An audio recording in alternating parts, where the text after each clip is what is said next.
want to introduce our speaker. Noah Frere has been my friend and local astronomer for a long time, really. He made it official. Unlike the rest of us, he has a degree in astronomy. Master's degree from University of Tennessee. Technically it's physics, but... It's physics, but physics is... But astronomy is part of physics. The astronomy was the focus. Yeah, so he's really proud of you. You're the only one, a card-carrying... Thank you, David.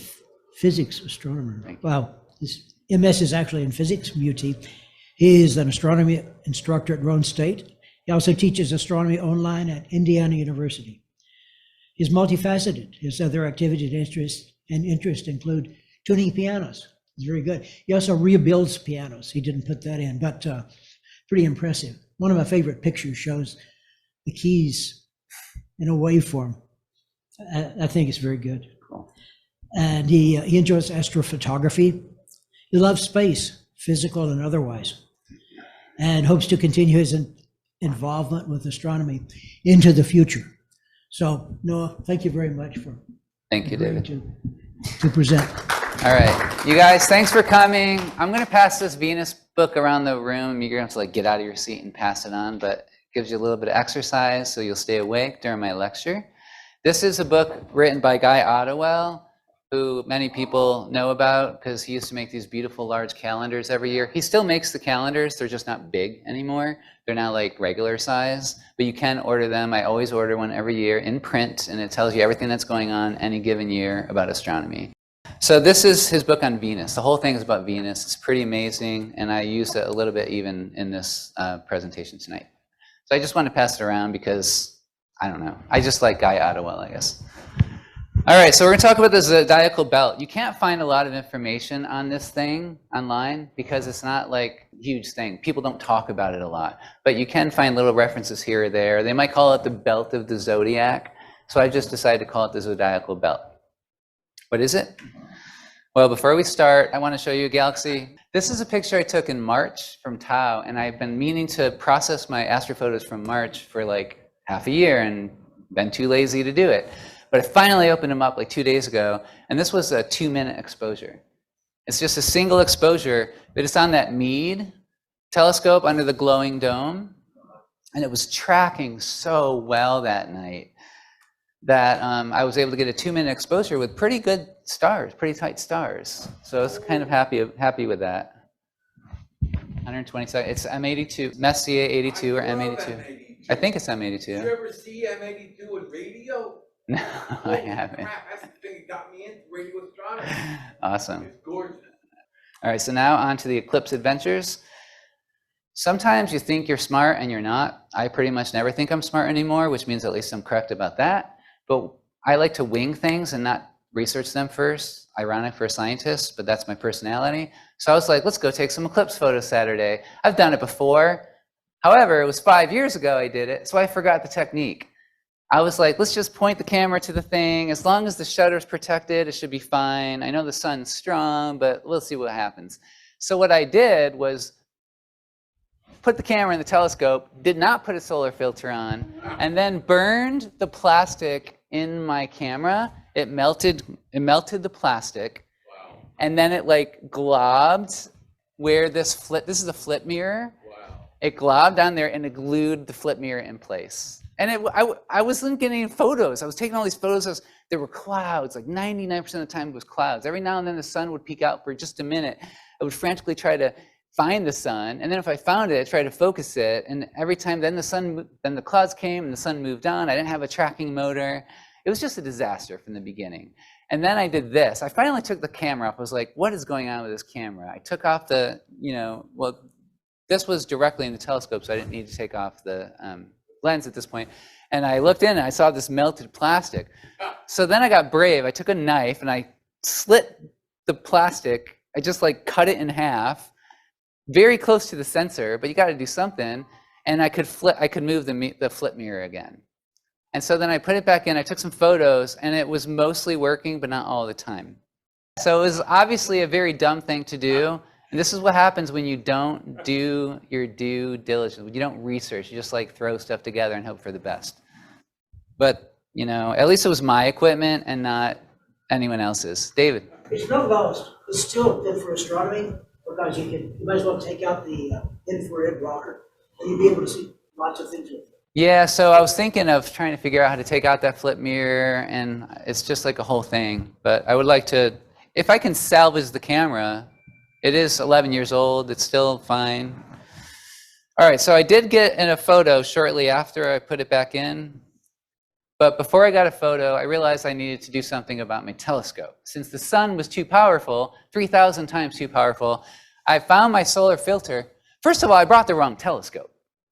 I meant to bring my old Celestron 70mm telescope, which this solar filter that I made for the last solar eclipse fits right on over. But I didn't. I brought this telescope instead, and it wouldn't fit in the dang thing. So I took my swim trunks, because I was up in the mountains, I was going to go swimming. I wrapped it around the filter and wedged it in there. So that kind of blocked some of the sun. I don't know how much of the sun. And at least we had a solar filter in the 6-inch. This is a Maksutov Newtonian telescope. So it's good for astrophotography. All right, so then I could take my first picture. My first picture is one of those where the mirror only flipped halfway up. That's why it's all weird looking. But you can see that there was an eclipse happening. It was already the eclipse was already halfway. It was already past maximum at this point. I lost like an hour fiddling around trying to figure out how to do anything. Congratulations, you got one of those sunspots. Pretty well. Yeah, the sunspot's here, yep. And just like about 10 minutes later, you can see another sunspot over here. So the next photo, I got really lucky. Unfortunately, almost every photo I took in this 5-minute span, the flip mirror fully moved out of the way and I got good photos. But for some reason, the next one was one of those like only ones I got where it didn't do that. The next photo would have been amazing, but it's modified by its malfunctioning camera. An airplane passed in front of the sun just by accident as I took the photo. And I just was so, when I first saw that photo, it was small on my computer and it looked like a branch. I was like, I don't know what that is. I just passed by it. Finally, I was like, can't be a branch. What the heck is this? So I zoomed in. I was like, airplane. So that's a pretty exciting shot. Yeah, I showed some people, they were like an airplane crashing. That's a bad omen. So we'll see. We'll see what happens over the next couple of weeks. Because there's another eclipse coming up in a couple of weeks. So we're in like this heavy eclipse period. So if this is a bad omen, I might not see in 2 weeks. So yeah, can you identify, is it an alien spacecraft or what kind of plane is it? If you can figure out what plane that is, I would be very impressed. All right, so then I got some normal photos that worked well. And then I thought, why not combine those two photos? Because they were taken like less than a minute apart, just to try to give what could have been possible. I didn't spend a lot of time on it, but I combined these two photos for this. Oh, wow. What it would have looked like, minus the shade at the bottom. All right, so now we can talk about the belt of the zodiac. It is an imaginary area of space that goes around the celestial sphere. Students should be taking notes. It's just the area that's around the ecliptic. If you don't know what the ecliptic is, it's just the part of the sky that the sun moves through. The ecliptic is the path that the sun makes through the sky, the apparent path. If you track the sun every day, you will, and draw the line connecting the dots, you will draw the ecliptic. All right, so there it is. The ecliptic is that arc over the fields of France. As you can see, the sun is directly on it because that's what defines it. The moon is not on it. Sometimes it is. Was the moon on the ecliptic Saturday? Have to be pretty close to it, but not on it. Yep. You can't have an eclipse without the moon being really close to the ecliptic. So the Zodiacal Belt, if you like look on Wikipedia, it says 8 or 9 degrees above and below the ecliptic. And so I wanted to know more about that. So here's zoomed out where it shows you the different, if this is 0 degrees ecliptical latitude, this is 10 degrees, this is 20 degrees, that's 30 degrees and so on. And this is minus 10 degrees, minus 20 degrees. So that would describe minus and plus 10 degrees from the ecliptic. So somewhere in that area would be the zodiacal belt. So we're going to zoom in. Now you can see the moon here, and you can see the path of the moon. Can you guys see this from where you're at? Well, you can definitely see it now. You can see that the path of the moon is in between the boundaries set by those plus and minus 10 degrees. So the whole point of this zodiacal band is basically to give you an area of space that the planets pass through. That's like basically what defines it. The moon definitely is within that because the moon is plus or minus around 5 degrees from the ecliptic. However, this is not related to exactly what's to follow here. The next, 1 minute isn't related to the zodiacal belt, but I just want you all to know, I want to make sure you understand planetary motion and celestial motion. Which way does the moon travel in the sky? And this is a question for everybody. It's a trick question, kind of. You can answer anything you want. You're probably going to be right. Yes? West to east. West to east. So west is over there and east is over there. So you're saying to the left? On a monthly basis. Okay, good answer. Any other answers? Wherever it wants to. That is not correct. East to west. So east to west is also correct. So it does move to the right. Why? It's called diurnal motion. It's the natural motion of all the stars and all the planets from morning to noon to evening. That's the way the planets move across the southern sky from our perspective. It's called diurnal motion or primary motion. It's caused by the rotation of the Earth. It does move to the right on an hour-to-hour basis. But on a day-to-day basis or a week-to-week basis, it moves gradually to the left. Every day it moves around 13 degrees to the left. Okay, so both of these motions are happening, which makes astronomy very confusing. And back in the old days, they didn't have computers and they didn't have spacecraft, so they had to try to figure this stuff out with logic and geometry, and I think they did a pretty good job. So the two different kinds of motions here are primary, which is the rotation of the Earth, versus secondary, which is caused by the Earth going around the sun. Rotation versus revolution. Primary is called primary because it's the primary thing we experience every day. The sun rises and then the sun sets. It's a primary experience of life. Okay, let's take away the atmosphere so we can see the other planets. You can see there's a bunch of planets there and a bunch of the planets' trails. And let's just look at Mars for a minute. If you trace Mars's orbit, you can see it is also very close to the ecliptic. The ecliptic is right here labeled. So that definitely falls within the confines of the zodiacal belt. Mercury is hiding there by the sun. It's always close to the sun. Mercury never goes more than, what is it? Anyone know? Is it 28 or 29 degrees from the sun? Something like that? Anyone know off the top of their head? You mean minutes? No, degrees. Like if you're the angular distance from the sun to Mercury at its maximum is never going to be more than some number. I think it might be around 28, something like that. So the orbit is always makes this circle, this ellipse around the sun from our point of view. So it does go a little bit farther south than we just saw Mars of the ecliptic, but not that much farther. So that counts, that works. We're kind of testing the zodiacal belt here, by looking at where the planets go. So let's fast forward in time. That was, I think, today or so. Now we're in 2024. I just chose a random time just to find some other planets. Saturn also is very close to the ecliptic all the time, basically. Jupiter is very close to the ecliptic. Uranus is very close to the ecliptic. It doesn't make that wavy line. That's just bad drawing on my part. And so we've already covered Moon, Mars, Mercury, Saturn, Jupiter, and Uranus. What haven't we covered? Neptune, but if you look, Neptune does the same thing, stays close to the ecliptic. Pluto? Pluto's an oddball. Pluto's not a planet. So we're going to talk about it later. Venus, so we'll talk about Pluto later. Pluto's not going to break our model here. Venus is really interesting. So let's fast forward to a time far in the future where I could get all these planets showing at the same time. As you can see, it's 2056 here. And all these planets, we got Jupiter, Venus, Mars, Mercury, Sun, Moon, all showing. I didn't look for the ideal time to show all the planets. I just kind of ended up here through a random search. And I've marked the plus and minus 10 degrees. As you can see, all of these planetary orbits are within the confines of that belt. You might notice Jupiter looking real funny here.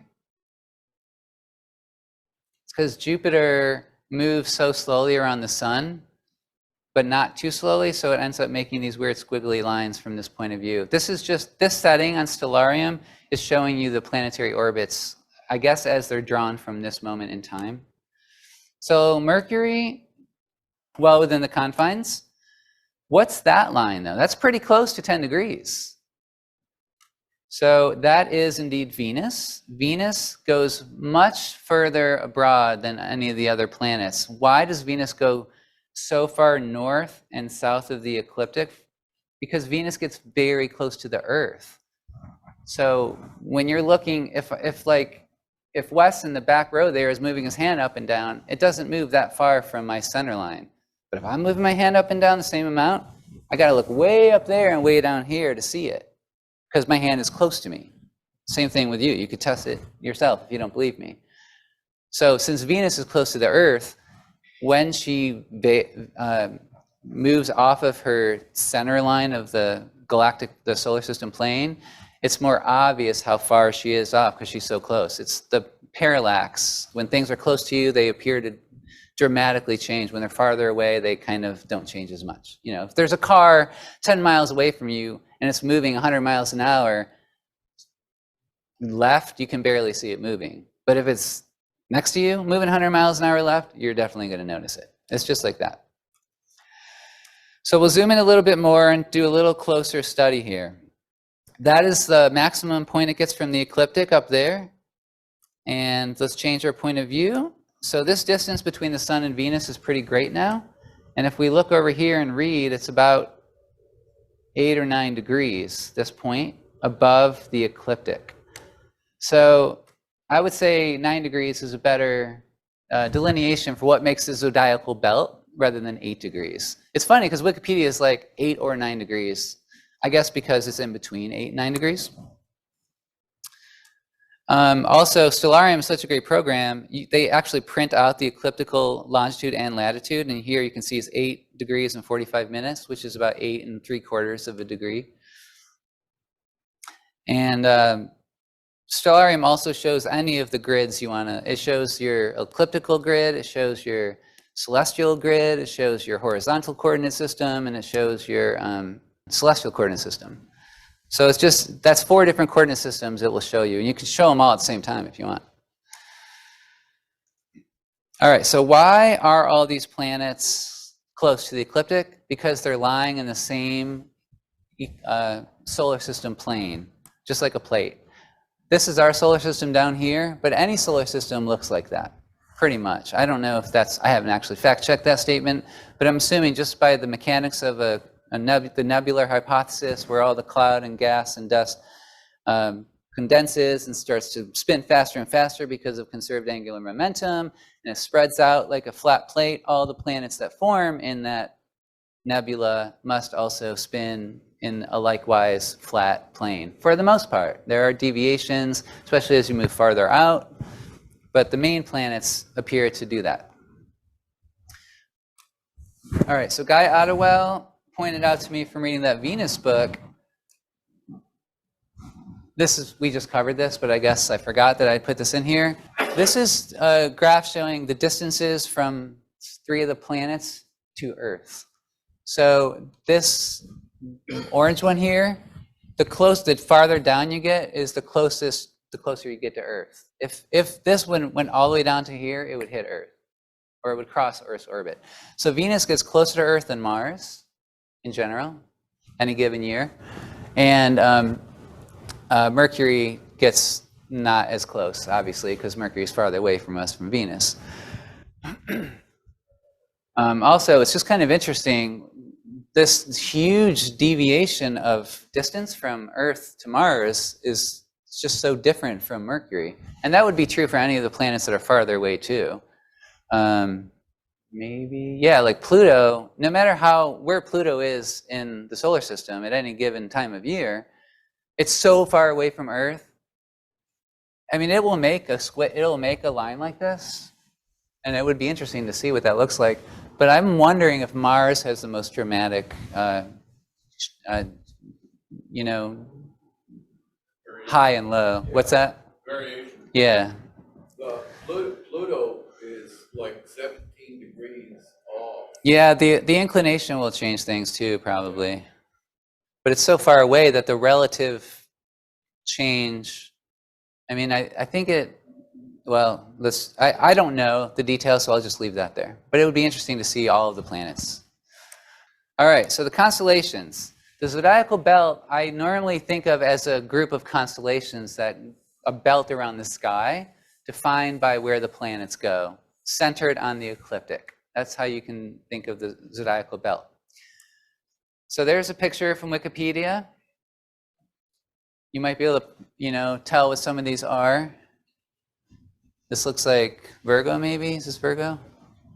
You got Pisces up there, and they should follow the regular order, so you could deduce the rest. There's Taurus, the Hyades. All right, so these are not signs of the zodiac.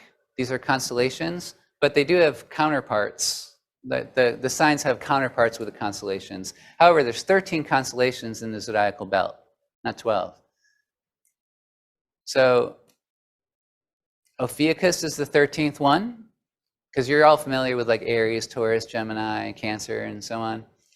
The snake handler looks like that. If you see this in the sky, and it's up, I think we saw it a couple weeks ago at Tau. Ophiuchus, on either side of Ophiuchus is the serpent.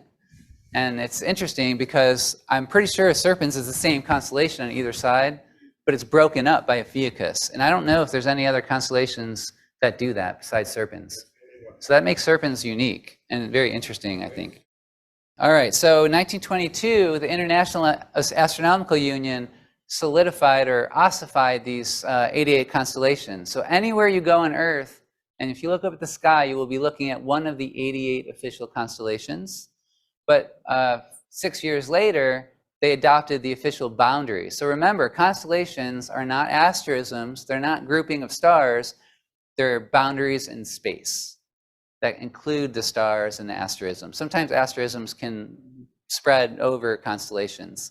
Constellations is an area of space with some rather arbitrary lines. They're not perfect squares or anything like that. Like jigsaw puzzle pieces. Yeah, like jigsaw puzzles, very strange ones. So there they are, including Ophiuchus. Ophiuchus covers quite a bit more than Scorpius. Even Scorpius takes a very small, I think it's about 7 degrees as I recall. Ophiuchus takes more of the ecliptic than that. I went to France over the summer and I got to go to the Louvre and I got to see some pretty cool stuff, including this thing called the Altar of the 12 Gods, and it's got a zodiacal band all around the edge of it. So this looks like Scorpius, and then the deities associated with each constellation. So I thought that was a really cool find. It's pretty old, around 500 maybe BCE. Oh, it's first century? Oh, right here, first siècle. Okay, so what is this? Period. What's that? Period. Oh, the period. Okay, so this is what I was looking for. Thank you for that correction, Ted.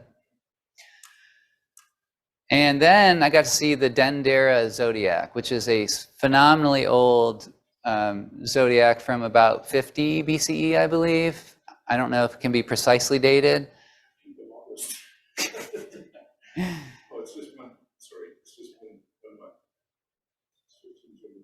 Yeah, so I don't know what this means.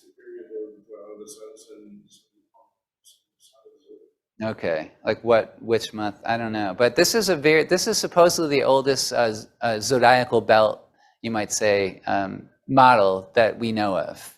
And it was found in Egypt. I thought it was going to be big, but it's quite small. It's up here. but it's really awesome. It's very detailed, and they moved it from Egypt to France because they probably thought that they would take care of it better or knew better. And I think there's a movement to move it back to Egypt, which I think would be appropriate personally. But it's really nice detail. There's Pisces right here, it looks like. There's a crab instead of a scorpion, I believe, or a scarab maybe. And there's a nice diagram kind of showing you different elements of it. So I have a book about it, but I haven't read it yet. So it's much more complicated than these 13 constellations, because since the planets, especially Venus, move in these crazy patterns, I haven't shown you the patterns yet, but we'll see one in a minute. John Meus pointed out that there are 22 constellations that the planets move through. 22 potential constellations. So we have to add Auriga, Scutum, and Pegasus to our list. And we have to add Cetus, Orion, Hydra, Sextans, Corvus, and Crater. If you add those to the 13, you get 22 total constellations that the planets travel through. And I would say that is part of the Zodiacal Belt as well. It's not the whole. You can't say all of Corvus and all of Cetus is the Zodiacal Belt, but bits and pieces of those are included in the Zodiacal Belt because the planets move through there. So now we'll look at a particular section of sky. You can see Leo, the lion up here. This is this summer. No, this is 2 days ago. Sorry, October 13th, 3 days ago. Here's Cancer, here's Sextans, and here is Hydra, I think. Here's the ecliptic. So Venus is pretty close to the ecliptic. It's obviously in the constellation of Leo. Now, that was a couple days ago. If we show, in Stellarium, you can choose a planet and fast forward in time and highlight the path it took. It's pretty amazing. And when you do that, this is the path that Venus took over the past couple months following this squiggle. That's because it went retrograde. It turned around right here and went backwards in the sky, and then it turned forward again, prograde, crossed that area again. And as you can see, it got very close to Sextans and Hydra, but it didn't go in there all the way. However, I know that Venus has an 8-year cycle, which means 8 years ago, Venus did something very similar to this loop. So I went back 8 years in time. That's just showing how close it got to Sextans. And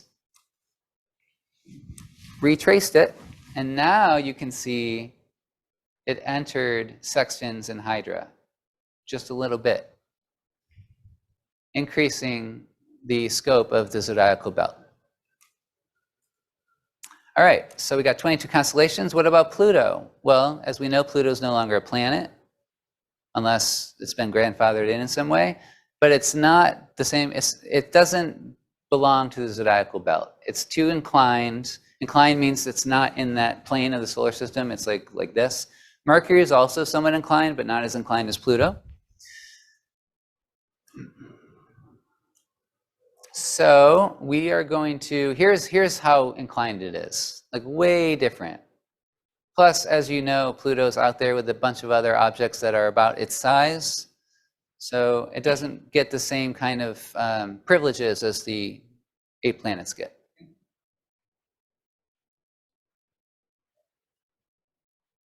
These arrows are showing the North Pole. As you can see, Uranus is tilted sideways. Okay, so Pluto, in this photo, I kind of fast forwarded in time until I got to 2220. It takes 250 years for Pluto to go around the sun. So I just kept on going forward year by year until I found Pluto outside of the Zodiacal Belt. Here it's in the Coma Berenices. And as I recall, Coma Berenices was not one of the 22 constellations that made the belt. So here's proof that Pluto lies outside of the Zodiacal Belt. Other constellations Pluto goes through? Probably. I didn't look. I didn't go through 250 years to find out, but it would be good. It would be a nice little list to have. What are all the constellations Pluto goes through? I think that'd be interesting. So we didn't talk about myths today because I didn't get around to it, but I think that's fine. I kind of just wanted to show you what the Zodiacal Belt was all about, and that is the end of the presentation. Thank you very much.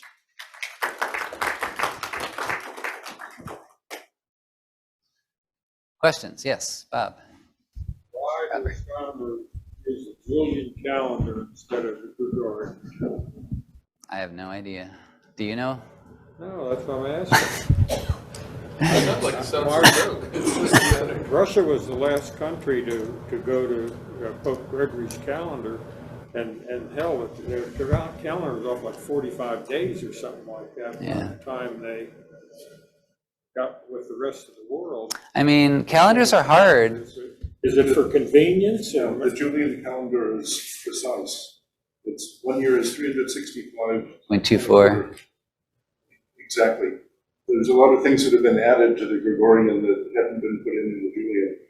And so astronomers just use the Julian.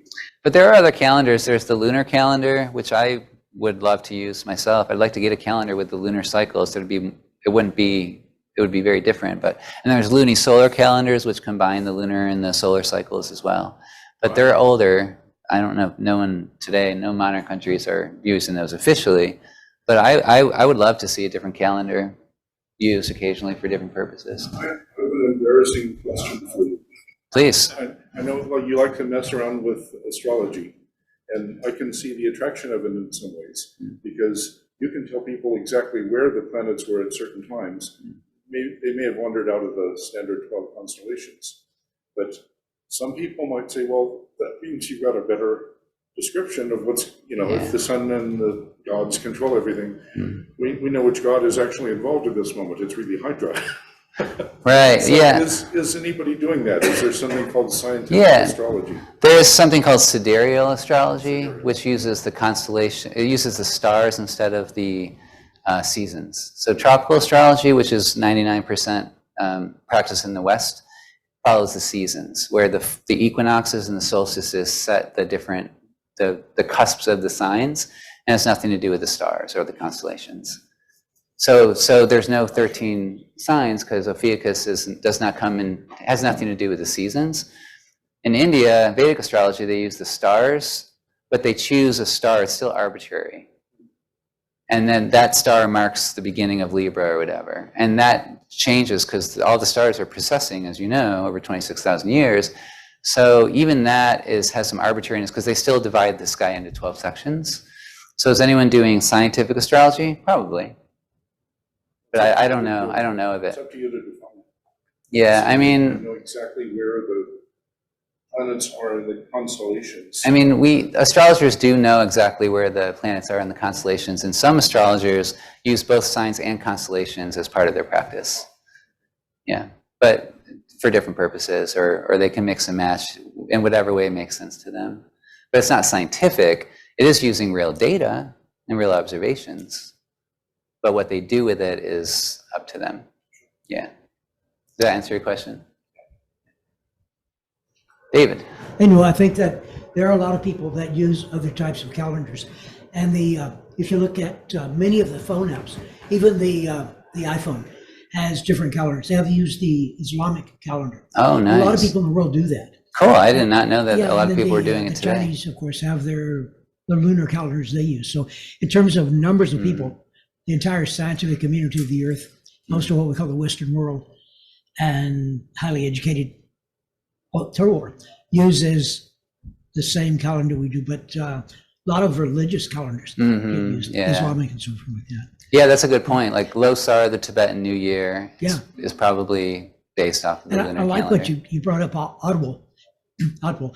The guy's great. When he toured the U.S. on bicycle and drove it into Knoxville, I was there when he gave a talk, and he would pull into a place, pull his paints and his paper. His paints were just magic markers, and he would do a lot of his illustrations that way. That's amazing. He's just a self-contained person, dedicated. I meant to bring him tonight. I've got maybe 5 or 6 of his calendars Oh, that nice. I've gotten kept around. I'll send them to you. Yeah. Give them to you.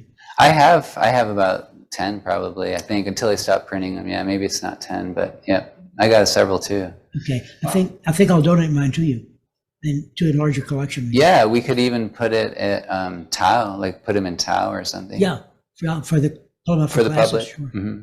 That'd be great. But really nice program, Noah. Thank you Thanks. again. All done? Okay, thanks guys. Okay, our next part of the program is our astrophotography. And you've seen some of it already, but Ted usually brings more finesse to it. And his assistant is always helping him, known as Big Kitty. Okay, I was going to say Don is unfortunately not here, so I will speak slowly, but I won't speak slowly. I'll go at normal speed. There's Franny again, Big Kitty. This is the 8th of her appearances. And this is you'll find this in the trapezium, this stuff. This is astrophotography in another state. So if you've ever been a radio amateur, you know, they have these de-expeditions where they go off to another country or something and then try to talk to people from there. If you do astrophotography, you can take your telescope with you. 17th of September, 2023, I found myself in the state of, Missouri, thank you. My home state. There's St. Louis on the right and Kansas City on the left. My family first came through Kentucky and ended up in the Kansas City area in 1825. So we are very early settlers there. And we just had a family reunion where you see the little white star, chosen by some of my relatives. It's the first family reunion we've had in 84 years. So it was interesting. The last one, I hadn't been born yet. And this one, I'm one of the old geezers that the little kids say, "Who is that?" You know, so it was kind of fun. We had about 40 people there. And I promised that I would bring my telescope because I and a cousin are both amateur astronomers. And he did the booking for the campsite we would be at. Unfortunately, this was run by Clay County, Missouri, which is a fascist domain of some sort, and they wouldn't let people come in outside of regular hours. So all the people who came hoping to look through the telescope were told, "You can't come in." So next time we do this, 80 years, we'll know to check this beforehand. So unfortunately, I got a few images, but almost nobody from my family reunion has seen them, except I posted some. Now here we are at the campsite north of Kansas City, about 20 miles, which is far enough away that you don't have the big city light problem. There was some light, but not a lot. That's my missus at the right front, Agatha, and you can see lots of wine. We're having a really rough time out there. That's their trailer on the right. That's my cousin John, who has a Dobsonian. And that's his wife, who looks about 30 years younger than him, but turns out everybody there is about 2 or 3 years older than I am. I was the youngest. Wow, amazing. Okay, so here we go. Here's where September 17th, you said. September 17th. Yeah, that was the anniversary of the Battle of Antietam. I didn't know that. And I lived near there. So, okay, so here's the van we had to rough it in. A cousin of mine was very kind and set up this super duper camper of theirs. And my cousins are just behind there. The place I ended up setting the telescope, which was something that happened, got to be 10:30 at night, oh, may as well start setting it up, was behind the picnic table there. I brought a lot of, a few chairs and my usual work desk for towel, things like that. You don't need them because these sites, I know now, come with all sorts of places to set yourself up at. But I didn't know until I got there. All right, so here's first test image. Now from that location, one had a really good view of, well, Polaris and then the eastern part of the sky. So what do? Do you look for anything really exotic? Well, I discovered that when you're on travel like this, the first thing you do is go for something really obvious that you know about already, so you can see if it comes out okay. So the really obvious thing was Andromeda, and there it is. 32 minutes of exposure, and this is with my usual 8-inch Newtonian Schmidt. What am I trying to say? Maksutov Newtonian. Maksutov, yeah. And you can see I've got a little bit too much field, or a little bit too little field to get the two satellite galaxies. But there they are, M32 just peeking in at the bottom, and M110 peeking in at the top right. All right, now we got Andromeda, tick, standard thing in the eastern sky or northeastern sky. And start thinking of what other bright galaxies are there up there that I should go for. And this was set up about 10 o'clock. There was a huge gnat outbreak. So there were gnats everywhere. It was really hard to concentrate on focusing things, but we had to do it. But because of the gnats, the missuses had already gone to bed. And so it was just my cousin John and I tampering with this stuff. And one image alone, this is a pretty good one, but that's 30 minutes.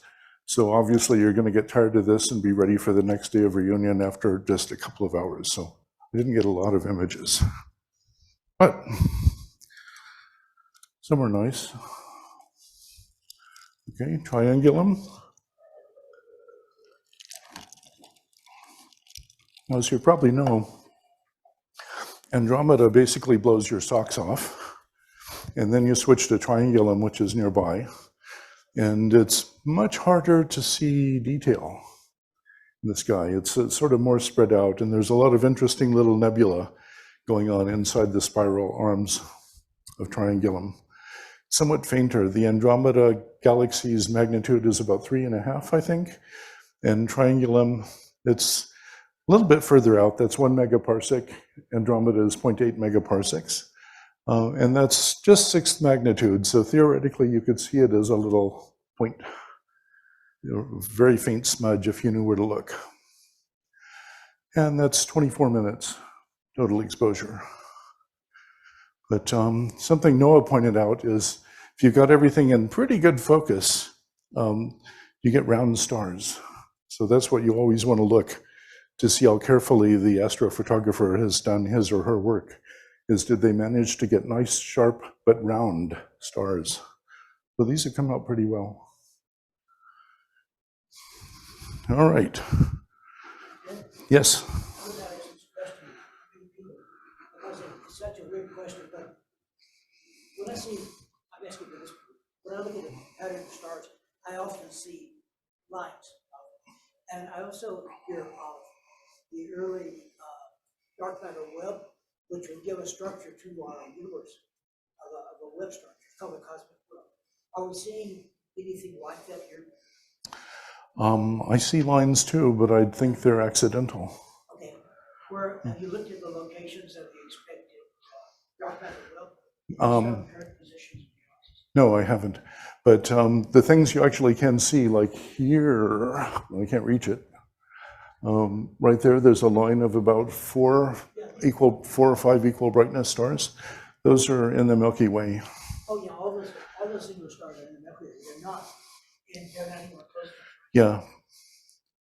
If you removed all the Milky Way stars, you'll just see sort of a grayish smooth. Now, if anybody wants to take a look, use their cell phone and log into the program, you can do that.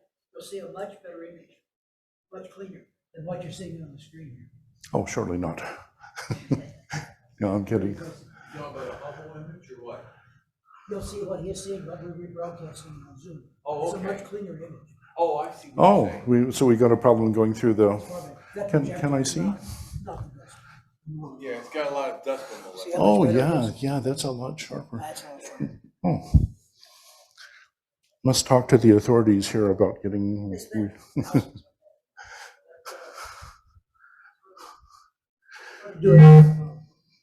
Okay, so that's the Triangulum Galaxy, Messier Object 33.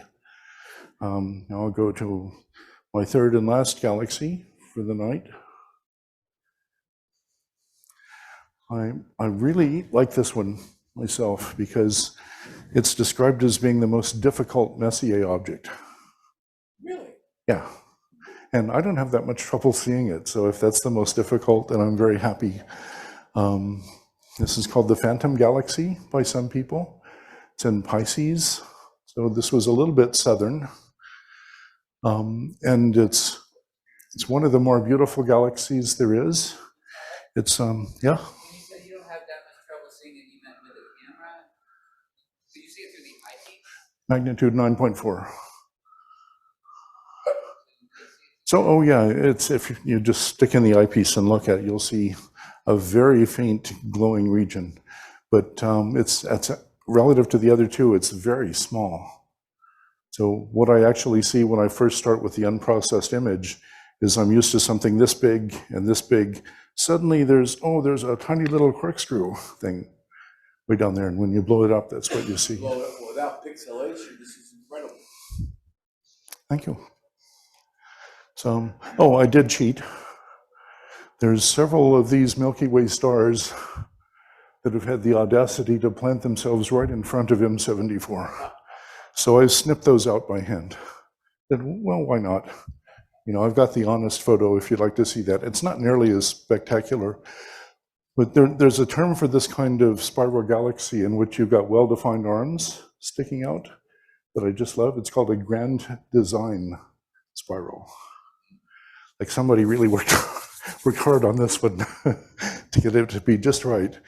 See, there's really only two prominent arms in this thing, but they're very nicely wrapped around.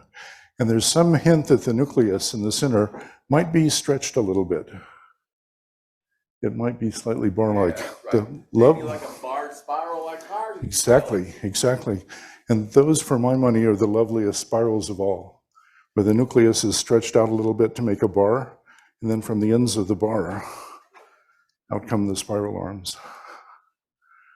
I have no trouble seeing at least three arms there, not two. Two prominent ones. And, well, there's, yeah, something funny happened on the right. Yeah. It had a bad hair day, and something extra came out. But that's meant to be a classic example. It's also cited as being a galaxy that's very similar to our own. So that's something like what we look like from 10 megaparsecs. I bet there's no Messier designation for the Milky Way. I'm sure you're right.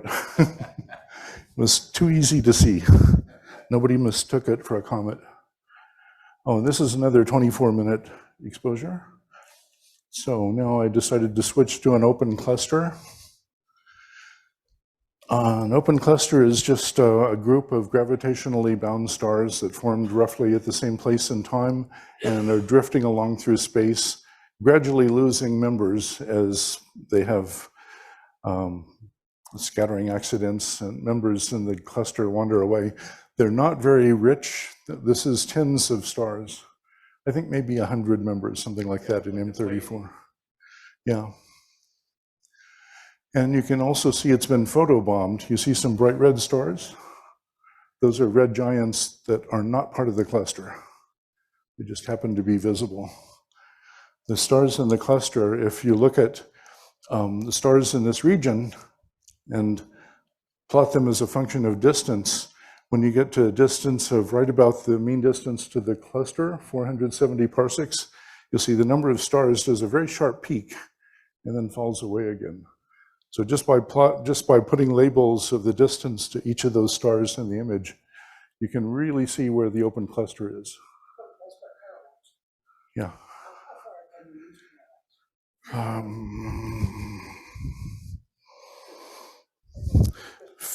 A few kiloparsecs, and you start to, but they're incredibly good with Gaia, the new European spacecraft. So those stars that are not part of the cluster, the reddish yellow ones, Yeah. are they Red giants. like M-type stars or K stars? Yes. They really, so that color is real on an artifact. Color is real. Okay, good. And this is a fairly young open cluster, I think something like 10, 15 million years. So there's a blue tinge to the bright white stars that make it up. Okay, now the next and last image I've got is another open cluster type object like this, but it's an unusual one.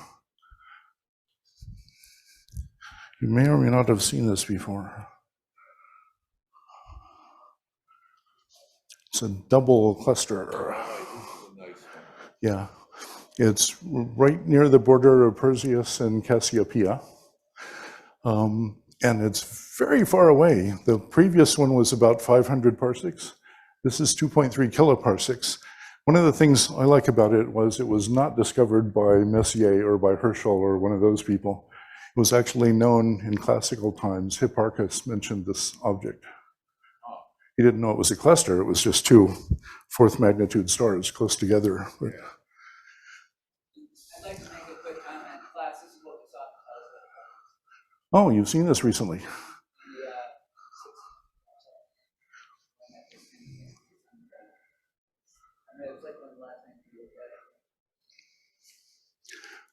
Okay, very good. Now in this case, you'll notice some faintly, especially in the cluster to the left. So these are the two open clusters, NGC 884 and 869.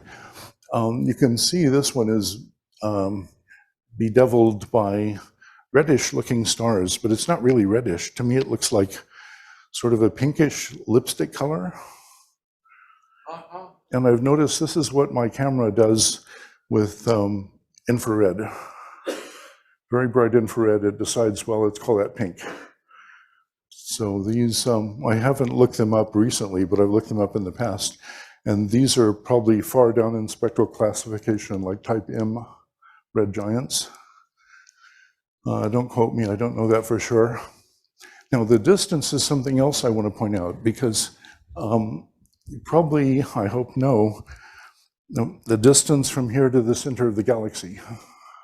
Yeah, it's approximately 26,000 light years. Yeah, or in parsecs, about 8 kiloparsecs. It's about 25,000 light years. Easy to remember.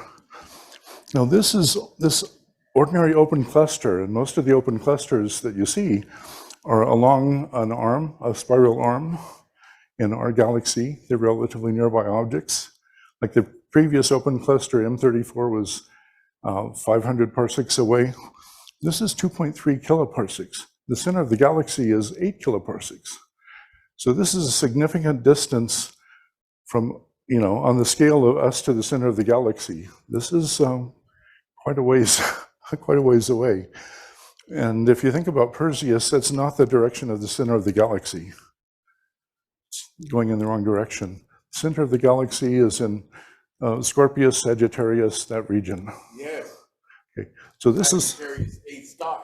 yeah, this is looking out from the center of the galaxy. And where it actually is,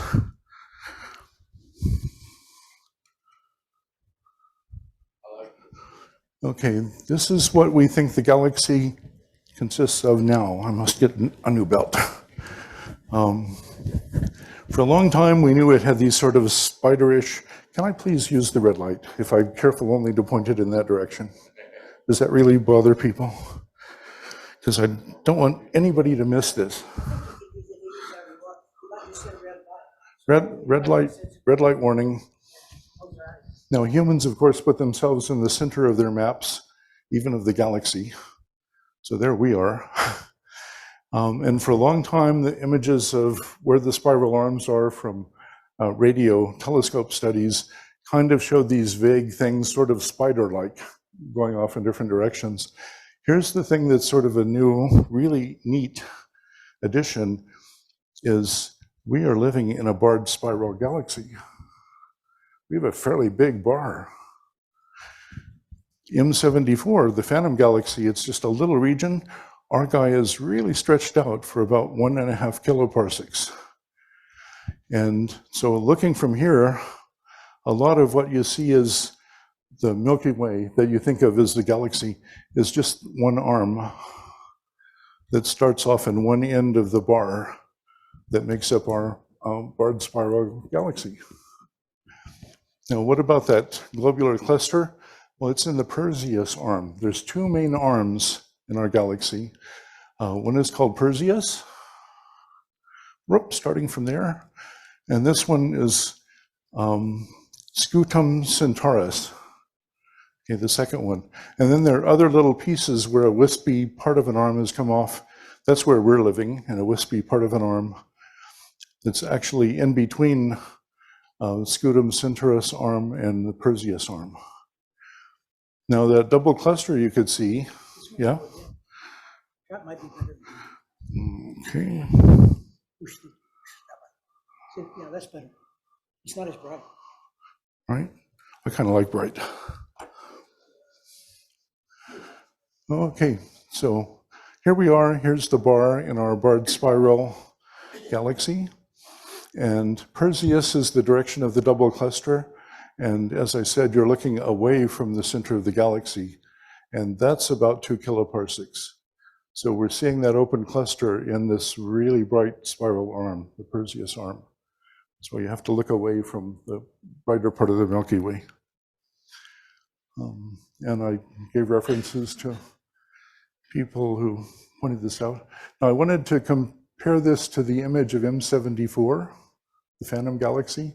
So if you store this in your mind, this image of a galaxy with a bar and a rather sparse set of bright arms, we back up 3 places.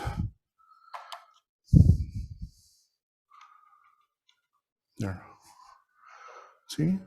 Rather similar in structure to the artist's conception of our Milky Way galaxy, except not as much of a bar. This is a little bit less stretched out than ours is. Okay, so I think that's it. Finish of Big Kitty production.